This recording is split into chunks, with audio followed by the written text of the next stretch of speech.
प्रश्नावली 10.2 का एग्जाम्पल सब बचा हुआ है, तो एग्जाम्पल को आज हम लोग करेंगे और उसको खत्म कर लेंगे, तो प्रश्नावली जो है ये कंप्लीट हो जाएगा। तो देखिए उदाहरण 1 है, सिद्ध कीजिए कि दो समकेंद्रीय वृत्तों में बड़े वृत्त की जीवा छोटे वृत्त को स्पर्श करती है, स्पर्श बिंदु पर समद्विभाजित होती है। ये क्वेश्चन है। तो देखिए दो समकेंद्रीय वृत्तों मतलब दो समकेंद्रीय वृत्त बोला गया है, तो मतलब एक ही केंद्र से दो वृत्त खींचना है, ठीक है। तो ये समकेंद्रीय वृत्त है, ठीक है। देखिए समकेंद्रीय वृत्त का मतलब होता है, समकेंद्रीय वृत्त का मतलब होता है एक ही केंद्र से दो वृत्त खींचना, ठीक है। तो ये समकेंद्रीय वृत्त है। तो दो समकेंद्रीय वृत्तों में बड़े वृत्त की जीवा मतलब बड़े वृत्त की जीवा छोटे वृत्त को स्पर्श करती है, तो मतलब बड़े वृत्त में एक जीवा खींचना है जो छोटे वृत्त को स्पर्श करे। तो इस तरह से खींच लीजिए।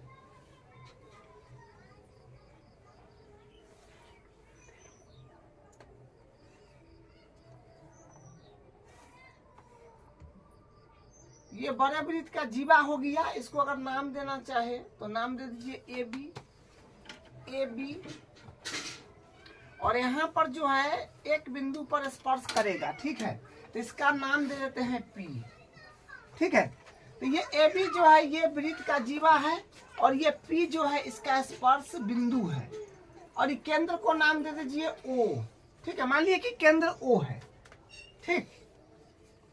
तो बड़े वृत्त की जीवा, तो ये बड़ा ए बी जो है बड़े वृत्त के लिए जीवा हुआ। जीवा मतलब वृत्त के परिधि के किन्हीं दो बिंदु को मिलाने वाला जो रेखा होता है उसी को हम लोग जीवा बोलते हैं, ठीक है। परिधि के दो बिंदु को मिलाएगा वो रेखा को हम लोग जीवा बोलेंगे। तो ये ए बी जीवा हो गया, और ये छोटा वृत्त को स्पर्श भी कर रहा है, तो जिस बिंदु पर स्पर्श करता है उसको हम पी नाम दे दिए, अब वृत्त के केंद्र को ओ मान लिए, ठीक है।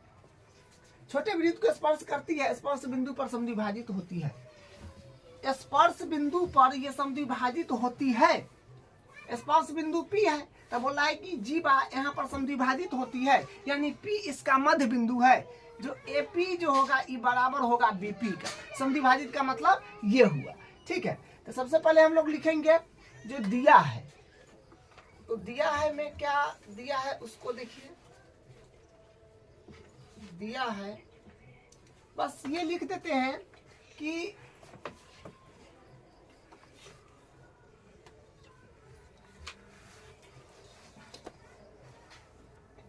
ए बी रेखा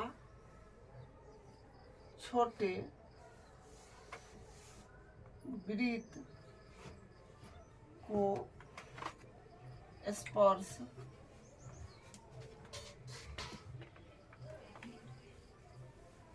करती है तथा ए बी बड़े वृत्त का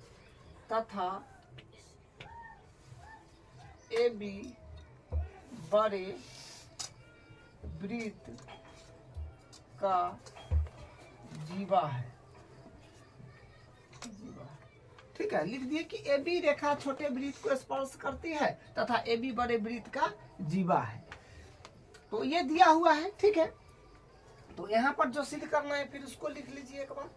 सिद्ध करना है, सिद्ध करना है। तो देखिए सिद्ध करना है में क्या है कि स्पर्श बिंदु पर समद्विभाजित होती है, मतलब ये ए बी जो है ये बड़े वृत्त का जीवा है, छोटे वृत्त को स्पर्श करती है, तो जहाँ पर स्पर्श करती है उस बिंदु को हम पी नाम दिए हैं। तो ये बोला है कि ये जीवा को समद्विभाजित करती है। वही बात है कि स्पर्श बिंदु पर समद्विभाजित होती है। स्पर्श बिंदु तो ये पी है, तो यहाँ पर ये समद्विभाजित होती है जीवा, यानी ए पी बराबर बी पी प्रूफ करना है। तो हम इसको ऐसे लिख देते हैं कि पी कामा ए बी का मध्य बिंदु है, मध्य बिंदु है। स्पर्श बिंदु यानी स्पर्श बिंदु तो पी है, पर समद्विभाजित होती है, मतलब ए बी जीवा जो है स्पर्श बिंदु पी पर समद्विभाजित होती है। तो समद्विभाजित का मतलब होता है कि पी जो है ए बी का मध्य बिंदु है, तो मध्य बिंदु है यानी बीच में है, तो ई और ई बराबर हो जाएगा। ठीक है, ये बात है। तो पी ए बी का मध्य बिंदु है। और हम रचना भी वो करते हैं। रचना में देखिए क्या करेंगे, रचना में हम क्या करेंगे, केंद्र ओ को पी से हम मिला देते हैं। तो इसको इससे मिला देते हैं। तो ये बात भी लिख दीजिएगा, केंद्र ओ को पी से या स्पर्श बिंदु पी से, केंद्र ओ को स्पर्श बिंदु पी से मिलाया। देखिए जितना सिस्टमैटिक लिखिएगा ना वो ज्यादा अच्छा रहेगा। ठीक है, तो केंद्र ओ को स्पर्श बिंदु पी से मिलाया। तो यहां तक का ये बात है। अब हम लोग यहां से प्रूफ करेंगे यानी उपपत्ति करेंगे। तो उपपत्ति में क्या करेंगे, देखिए प्रूफ करना है कि एपी बराबर बीपी।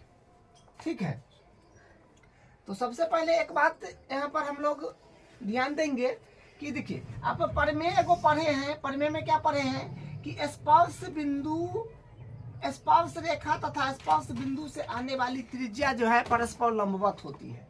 ठीक है, ये तो त्रिज्या है और ये स्पर्श रेखा है, तो स्पर्श बिंदु पर आ रहा है तो ये लंबवत होगा। तो यहां से ये बात हम लिखेंगे पहले, स्पर्श रेखा तथा स्पर्श रेखा तथा स्पर्श बिंदु जाने वाली त्रिज्या परस्पर लंब होती है। ठीक है, तो ये प्रमेय आप लोग पढ़े हैं 10.1, उसमें ये बात कहा गया है कि स्पर्श रेखा तथा स्पर्श बिंदु से जाने वाली त्रिज्या परस्पर लंब होती है। तो ये स्पर्श रेखा है और ये स्पर्श बिंदु है, इससे ये त्रिज्या आ रहा है, ये लंबवत होगा ना। वही बात यहाँ पर लिखा गया है। यहाँ पर लिखेंगे अतः लंब ओपी, तो मतलब ए बी पर जो है ओपी लंब है। ठीक है, और ये ए बी है बड़े वृत्त की जीवा। तो ई क्या करेगा, बड़े वृत्त के जीवा मतलब जीवा पर केंद्र से डाला गया लंब जीवा को समद्विभाजित करता है, जो आपको 9th क्लास में पढ़ाया गया है। इसलिए ये वृत्त है। ठीक है, और परिधि के किसी दो बिंदु को मिला दीजिए, कहीं भी मिला दीजिएगा, कहीं से भी मिला दीजिएगा तो वो जीवा होगा। और केंद्र से अगर इस पर लंब डाला गया तो ये और ये समान भाग में बट जाएगा, समान दो भाग में बट जाएगा। इतना और इतना बराबर हो जाएगा, इतना और इतना दोनों आपस में बराबर हो जाएगा। ये आप 9th क्लास में पढ़े हैं। ठीक है, तो यहाँ पर वो बात लिखेंगे और ये बराबर कर देंगे। यहाँ पर लिखेंगे किसी वृत्त में किसी जीवा पर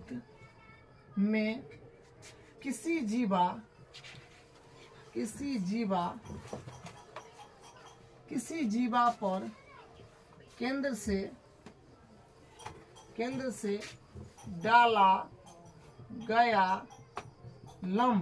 डाला गया लंब जीवा को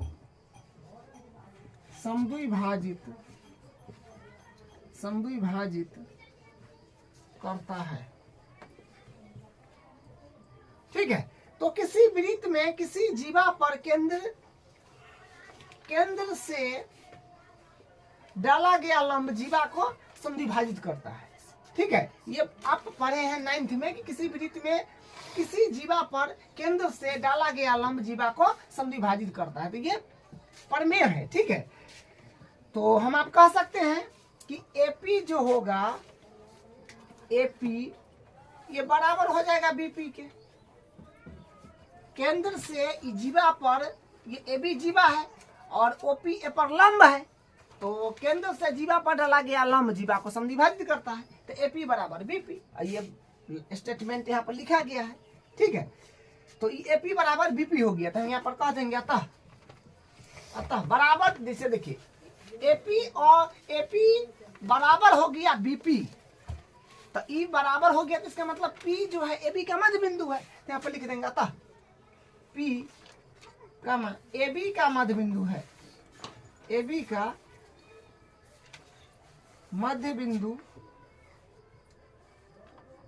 है, ठीक है। P AB का मध्य बिंदु है। तो इस तरह से इस क्वेश्चन को करना था, ठीक है। बस इसमें प्रमेय लगा है, बस भाषा लिखने का थोड़ा कंटेंट था, तो इस तरह से इसको प्रूव करना था। अब इसका अगला एग्जांपल, अब उदाहरण 2 देखिए। केंद्र O वाले वृत्त पर बाह्य बिंदु T से 2 स्पर्श रेखाएं TP तथा TQ खींची गई है। सिद्ध कीजिए कि कोण PTQ बराबर 2 कोण OPQ है। तो देखिए, सबसे पहले इसमें डायग्राम बना लीजिए। बोला है केंद्र O वाले वृत्त, तो हम लोग एक वृत्त बना लेते हैं पहले। ये एक वृत्त है और इसका केंद्र कहीं ना कहीं बीच में होगा, इसका नाम O दे दीजिए, ठीक है। केंद्र O वाले वृत्त, तो ये केंद्र O वाला वृत्त हो गया। पर बाह्य बिंदु T से, मतलब इस वृत्त पर स्पर्श रेखा है ना, 2 स्पर्श रेखा बाह्य बिंदु T से खींचना है। तो यहाँ पर एक बाह्य बिंदु हम ले लेते हैं, एक स्पर्श रेखा ये हो गया, और ये बाह्य बिंदु का नाम T दे दीजिए। और ये स्पर्श रेखा एक बोला है TP और TQ, तो मान लीजिए कि ये P है और ये बिंदु को मान लीजिए कि ये Q है, ठीक है। TP और TQ, TP तथा TQ खींची गई, तो TP और TQ 2 स्पर्श रेखा है, खींची गई है। सिद्ध कीजिए कि कोण PTQ, तो कोण कहाँ बन रहा है PTQ माने ये वाला कोण बराबर 2 कोण OPQ, मतलब उससे P को मिलाइएगा तो OP और Q बोला है, ये बोल रहा है, ठीक है। OPQ, तो OPQ माने ये वाला कोण, ठीक है। 2 गुने कोण OPQ, तो OPQ माने ये वाला कोण यहाँ पर बनेगा, ठीक है। चलिए, तो प्रूव करना है कि ये वाला कोण बराबर होगा 2 गुना ये वाला कोण OPQ का, ये बात है, ठीक है। तो इसमें हम लोग क्या करेंगे, देखिए पहले ये बात तो आप जानते हैं कि ये बाह्य बिंदु है, T बाह्य बिंदु है। अब बाह्य बिंदु से वृत्त पर स्पर्श रेखा खींचा गया है, तो ये स्पर्श मतलब दोनों स्पर्श रेखा की लंबाई बराबर होगा, ठीक है। यहाँ पर ये बात पहले लिखेंगे कि किसी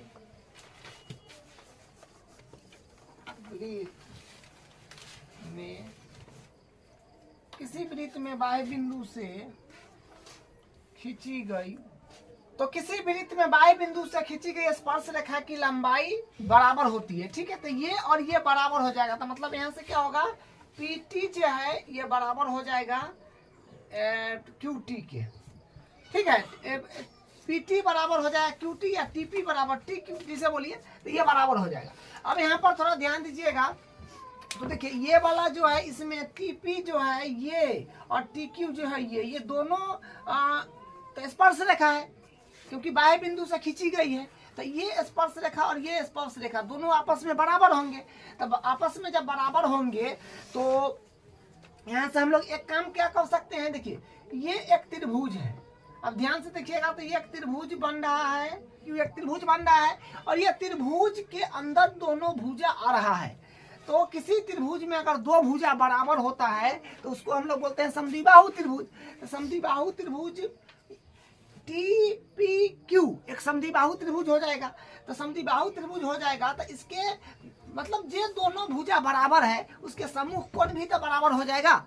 इसके सामने ये कोण है से बराबर हो जाएगा, इसके सामने ये कोण है ये बराबर, तो ये दोनों कोण जो है आपस में बराबर हो जाएंगे। तो दोनों कोण बराबर है तो कुछ मान लीजिए, मान लेते हैं इसको x, इसको भी मान लेते हैं x, ठीक है। बराबर भुजाओं के समूह कोण बराबर होते हैं। तो यहाँ पर हम ये बात लिख देंगे कि किसी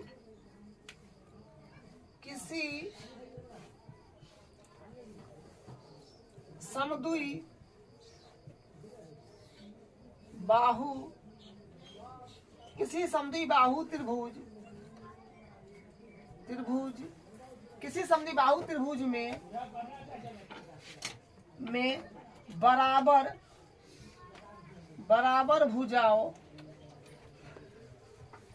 भुजाओं के सम्मुख कोण बराबर होते हैं। किसी समद्विबाहु त्रिभुज में बराबर भुजाओं के सम्मुख कोण बराबर होते हैं। तो यहाँ पर हम बात करेंगे त्रिभुज PTQ में, तो हम कह सकते हैं क्या कि PT बराबर हो जाएगा TQ, या TP बराबर, हाँ TQ हो गया। ठीक है, तो ये तो दोनों भुजा बराबर है, तो इसके सामने का जो कोण सम्मुख कोण बराबर हो जाएंगे। तो यहाँ पर हम लिखेंगे कोण TP, ये जो है सम्मुख कोण बराबर हो जाएंगे। तो ये हम ये कोण और ये कोण को x माने हैं। ठीक है, तो ये x के बराबर हो गया, तो ये क्वेश्चन में लिख दीजिएगा माना। चलिए अब यहाँ से फिर क्या हो जाएगा।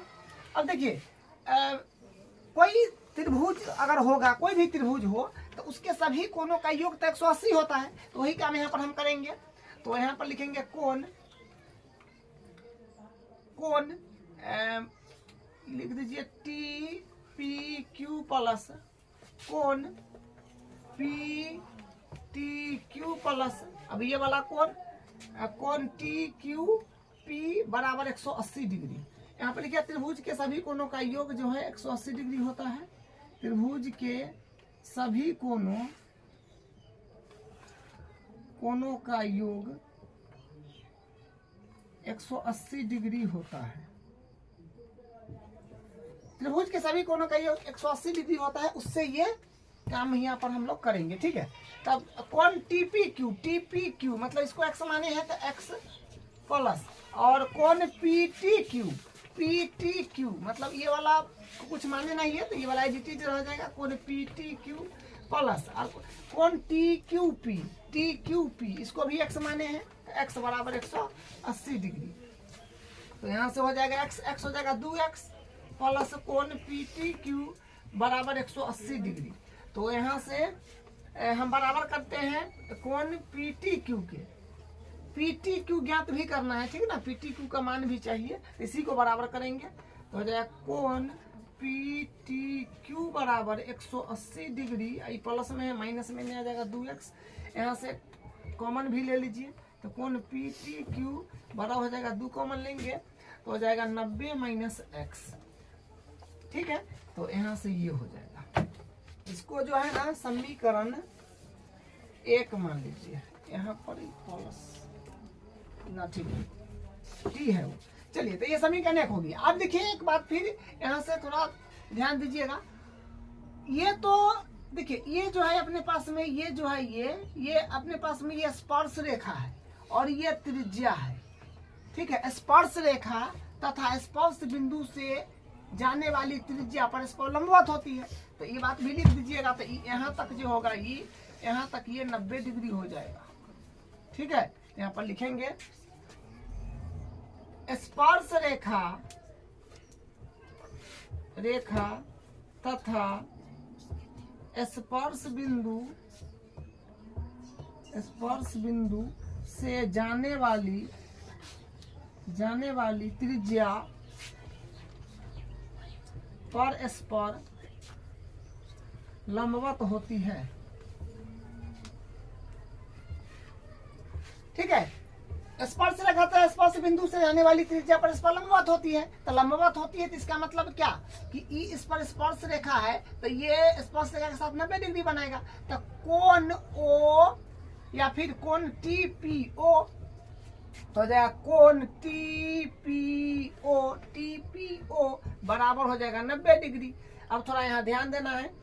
देखिए, लेकिन ये TPO जो है ये दो कोण से मिलके बना हुआ है। एक ये वाला कोण और ये जो है लाइन मारा रेड से, उससे मिलके बना हुआ है, ये प्लस ये, तब इसके बराबर होगा TPO के। ठीक है, तो वही बात यहाँ पर लिखेंगे। कोण एक बदला क्या लिख सकते हैं, TPQ प्लस कोण पी पी नहीं टीपी क्यू प्लस कोण ओ पी क्यू, 90 है तो 90। ये कोण जो है ना, ये वाला कोण टी पी ओ, ये दो कोण में बांटा हुआ है, इतना प्लस इतना, तो उसी को दो खंड करके लिखे हैं, ठीक है। तो ये हो गया।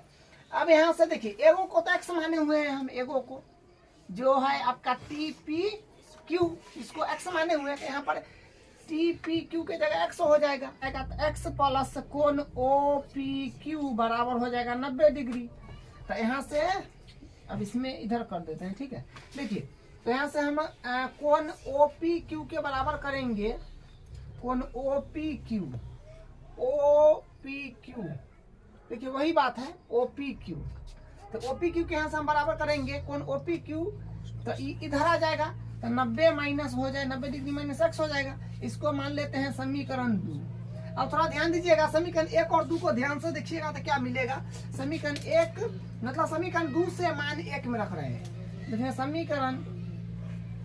समीकरण 2 से मान समीकरण 1 में रखने पर, समीकरण 2 से मान समीकरण 1 में रख रहे हैं, ठीक है। जैसे देखिए यहाँ पर क्या है, 90 डिग्री माइनस एक्स, तो 90 डिग्री माइनस एक्स के जगह ये वाला रख देंगे, यहाँ पर ये चलाएगा। तो वहां से क्या हो जाएगा, कोण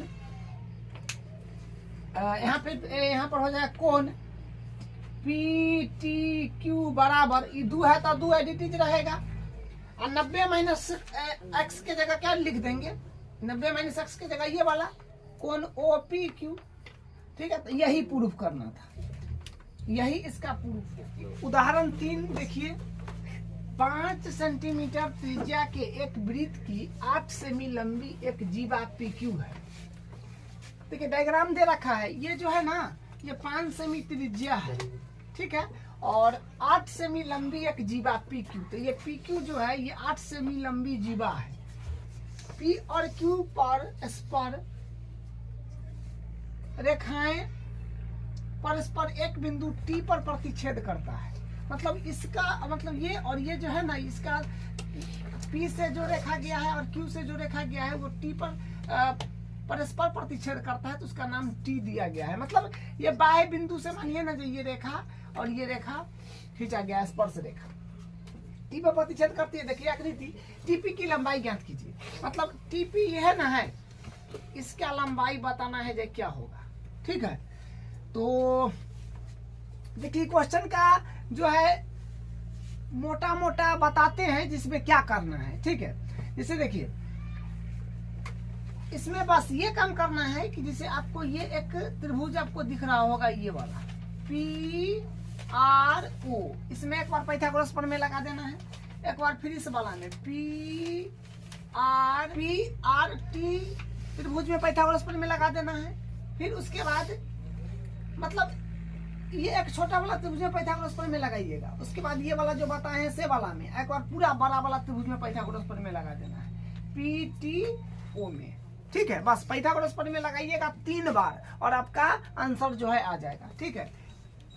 एक बार इसमें पी आर ओ में पाइथागोरस प्रमेय लगाना है, एक बार पी आर टी में पाइथागोरस प्रमेय लगाना है, उसके बाद एक बड़ा वाला पी टी ओ में पाइथागोरस प्रमेय लगाना है। 3 बार लगाने के बाद जो है आंसर आ जाएगा। लेकिन यहाँ पर ये बात भी तो समझना है कि अगर मान ली कि ये वाला त्रिभुज में हम पाइथागोरस प्रमेय हम लगाएंगे तो ये समकोण त्रिभुज कैसे है ये भी तो पता होना चाहिए।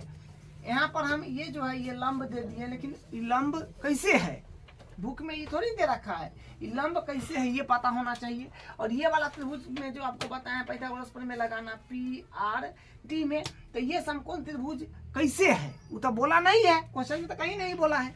तो ये कैसे समकोण त्रिभुज है, ये लंब जो यहाँ पर 90 हम दे दिए हैं कैसे है, तो ये वाला चीज दर्शा देंगे तब ना पाइथागोरस प्रमेय लगाएंगे। हम समकोण त्रिभुज प्रूफ कर देंगे, समकोण जो यहाँ पर बोल देंगे बता देंगे तो ये समकोण है, तब पाइथागोरस प्रमेय लगा सकते हैं, ठीक है। तो वो कैसे करेंगे, तो सबसे पहले हम एक बात लिखेंगे क्या कि देखिए ये टी जो है ये बाह्य बिंदु है, ठीक है, वृत्त के बाहर है, इससे स्पर्श रेखा खींचा गया है। टीपी और टी क्यू, तो दोनों स्पर्श रेखा बराबर होगा, ये और ये बराबर होगा। तो ये बात पहले हम लिखते हैं कि किसी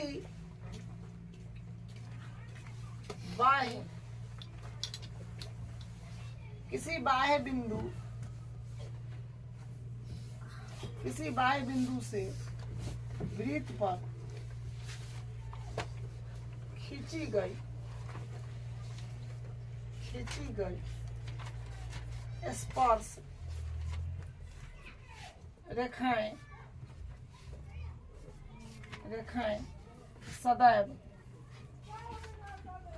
सदैव बराबर होते हैं।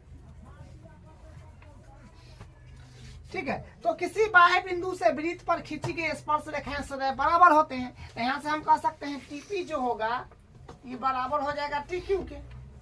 ठीक है, अब देखिए जो आपको हम बता रहे थे कि इस वाले त्रिभुज में ये वाला में एक बार पाइथागोरस प्रमेय लगा दीजिए, फिर एक बार ये वाला में लगा दीजिए, फिर एक बार ये पूरा बड़ा वाला में लगा दीजिए। तो कैसे लगाएंगे, वो 90 डिग्री कहीं पर दिखेगा तब ना। तो देखिए आप थोड़ा सा यहाँ पर समझिएगा, जैसे मान लीजिए कि ये त्रिभुज है, यहाँ पर भी ये त्रिभुज है, देखिए ध्यान से, यहाँ पर ये एक त्रिभुज बन रहा है, ध्यान से अगर आप देखिएगा तो ये त्रिभुज बन रहा है, इसमें दो भुजा बराबर है, तो मतलब समद्विबाहु त्रिभुज हो गया। तो उसी प्रकार ये त्रिभुज है, इसमें दो भुजा अगर बराबर है और यहाँ से जो है ये जो है क्या है, बराबर भुजा, मतलब बराबर भुजा के बीच के कोण समद्विभाजक, ये कोण समद्विभाजक है। ठीक है, ये कोण समद्विभाजक, ये जो लाइन है ना, ये कोण समद्विभाजक है, तो सामने वाले भुजा पर लंब होता है। ये बात आप ध्यान रखिएगा। अगर यहाँ पर हम समरूपता मतलब समरूप करके प्रूफ करेंगे, थोड़ा लंबा निकल जाएगा, ज्यादा बड़ा हो जाएगा। ठीक है, इसलिए आप ये बात ध्यान रखिएगा कि अगर कोई त्रिभुज है उसमें दो भुजा बराबर है, ठीक है, तो समद्विबाहु त्रिभुज हुआ। और जे दो भुजा बराबर है ना, जो दो भुजा बराबर है, जोन दो भुजा बराबर है, जैसे ई और ई बराबर है, एक बीच का कोण समद्विभाजक सामने वाला भुजा पर लंब होता है। ठीक है, तो वही बात यहाँ पर, ये तो कोण समद्विभाजक है, ये और ये बराबर है, इस सामने वाला भुजा पर जो यहाँ है ये तो लंब के तरह काम करेगा, इस भुजा पर तो लंब ना हो गया, इसके कारण ई लंब हो जाएगा। तो ये वाला त्रिभुज में पाइथागोरस प्रमेय लगा देंगे, और ई भी लंबे ना होगा तो इसमें फिर पाइथागोरस प्रमेय लगा देंगे। और ये बड़ा वाला त्रिभुज जो है ये वाला, तो ये तो इसका त्रिज्या है, ये तो त्रिज्या है, यहाँ पर ये स्पर्श बिंदु है, ये स्पर्श रेखा है, तो स्पर्श रेखा तथा स्पर्श बिंदु से जाने वाला त्रिज्या लंबवत होता है। तो यहाँ पर जो है ये भी 90 डिग्री हो जाएगा, त्रिज्या स्पर्श रेखा पर लंबवत होता है उससे।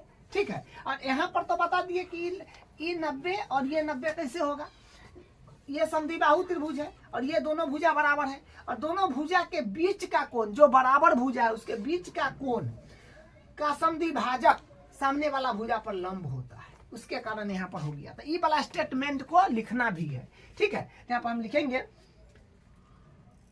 किसी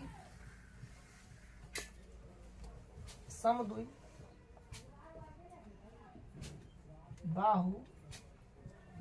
त्रिभुज, किसी समद्विबाहु त्रिभुज में बराबर लंब होती है। ठीक है, देखिए किसी समद्विबाहु त्रिभुज में बराबर भुजाओं के बीच का कोण और कोण समद्विभाजक। ठीक है, कोण समद्विभाजक सामने वाली भुजा पर लंब होती है। ठीक है, ये बात जो है लिखना है आपको, जिसके कारण यहाँ पर 90 बनेगा। ठीक है, तब यहाँ पर हम लोग क्या कहेंगे, यहाँ पर हम लोग कह देंगे कि कोण, तो यहाँ पर लिखिएगा अतः PRT, कोण PRT बराबर कोण PRO, ये दोनों 90 के बराबर हो जाएगा ना, 90 के बराबर हो जाएगा इस स्टेटमेंट से। तो आप पाइथागोरस प्रमेय लगा दीजिए, इसमें पहले छोटा वाला में हम लगा देते हैं। ठीक है, उसके बाद फिर ये वाला में लगा देंगे, तो पूरा बड़ा वाला में लगा देंगे, बस आंसर आ जाएगा। तो यहाँ पर हम लिखेंगे त्रिभुज POR में कोण PRO बराबर 90 डिग्री। तो अतः पाइथागोरस प्रमेय से, अतः पाइथागोरस प्रमेय, पाइथागोरस प्रमेय से, तो पाइथागोरस प्रमेय क्या होता है?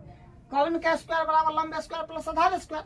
90 के सामने वाला भुजा हमेशा कर्ण होता है, ठीक है। तो ये हो गया पीओ, पीओ का स्क्वायर बराबर लंब आप ले लीजिए, पी आर ले लीजिए, तो पी आर का स्क्वायर प्लस आधार मान लीजिए आर ओ है, तो आर ओ का स्क्वायर। अब वैल्यू सब जमा दीजिए, तो पीओ तो त्रिज्या है जो 5 है, तो यहाँ पर 5 का स्क्वायर बराबर। अब देखिए पी आर स्क्वायर, तो पी आर जो है अपने पास में ये है, तो देखिए यहाँ पर थोड़ा समझिएगा, ये पूरा जो है ये पी क्यू, ये तो जीवा है, तो और इसका लंबाई 8 दे रखा है, और ये केंद्र से जो जीवा पर जो ये है, ये क्या है? ये तो जीवा को समद्विभाजित करेगा ना, केंद्र से डाला गया लंब जीवा को समद्विभाजित करेगा, क्योंकि तो लंबवत है। तो ये इतना जो है 4 हो जाएगा, और फिर नीचे इतना 4 हो जाएगा, ठीक है।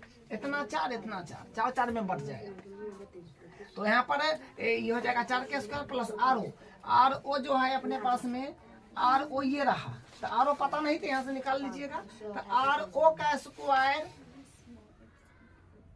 उसके बाद फिर 5 का स्क्वायर होता है 25 बराबर 4 का स्क्वायर 16 प्लस आर ओ का स्क्वायर। इसको इस तरफ अगर ले लेंगे तो क्या बनेगा? 25 माइनस 16 बराबर आर ओ का स्क्वायर। तो यहाँ से 25 में से 16 घटाइएगा तो कितना आ जाएगा? 9, तो 9 आर ओ का स्क्वायर। तो देखिए फिर यहाँ से आएगा, रूट चढ़ा दीजिएगा, तो आर ओ बराबर आ गया 9 के 9 का वर्गमूल फिर 3 हो गया, तो आर ओ जो है ये 3 आ गया, तो यहाँ पर 3 भर दीजिए, ठीक है, वो 3 आ गया। अब फिर हम ये वाला त्रिभुज में पाइथागोरस प्रमेय लगा देंगे पी ओ टी में, तो लिखेंगे फिर त्रिभुज पी आर टी में पाइथागोरस प्रमेय से, पाइथागोरस प्रमेय से क्या हो जाएगा?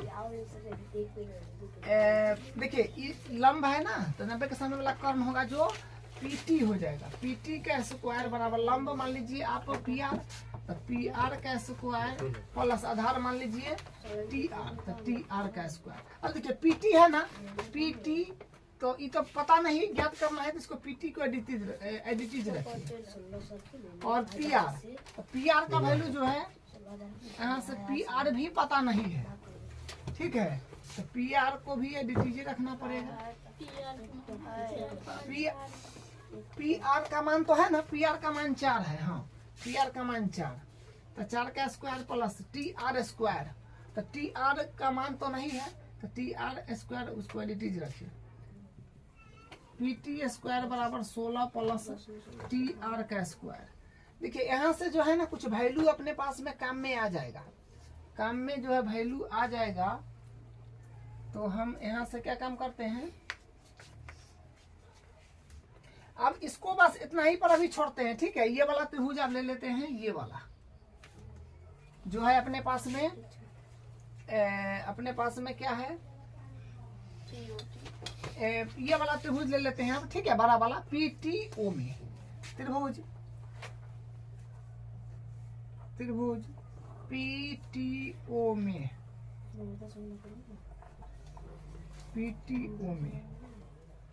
त्रिभुज पीटीओ में कौन टी पी ओ बराबर हो जाएगा 90 डिग्री।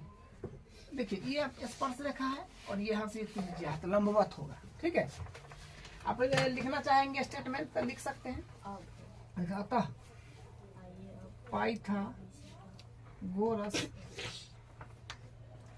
पाइथागोरस प्रमेय से, तो पाइथागोरस प्रमेय फिर 90 के सामने वाला देखिए ये अब लंब ये हो गया, ठीक है, तो ये हो जाएगा अपने पास में टी ओ, तो टी ओ का स्क्वायर बराबर लंब हो जाएगा, किसी को लंब आधार ले लीजिए ना, तो पी ओ ले लेते हैं, तो पी ओ का स्क्वायर प्लस आधार हो गया टी पी का स्क्वायर, ठीक है।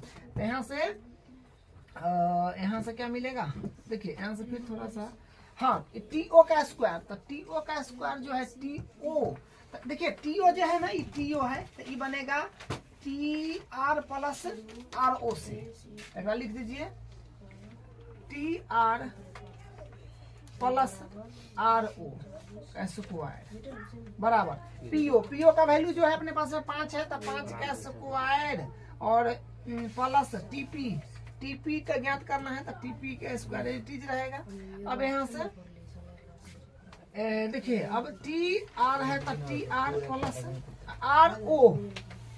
RO तो है 3, तो 3 का स्क्वायर बराबर 5 का स्क्वायर 25 प्लस TP का स्क्वायर।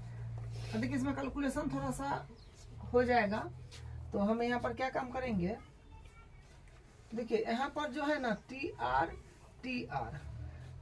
चलिए इसको A प्लस बी का होल स्क्वायर पहले खोलते हैं। तो A प्लस बी का होल स्क्वायर खोलेंगे तो क्या मिलेगा, TR का square plus A square plus B square, A square plus B square मैंने 3 का स्क्वायर 9 प्लस 2AB तो 6 TR हो जाएगा। ठीक है, हम डायरेक्ट कर दिए हैं 25 प्लस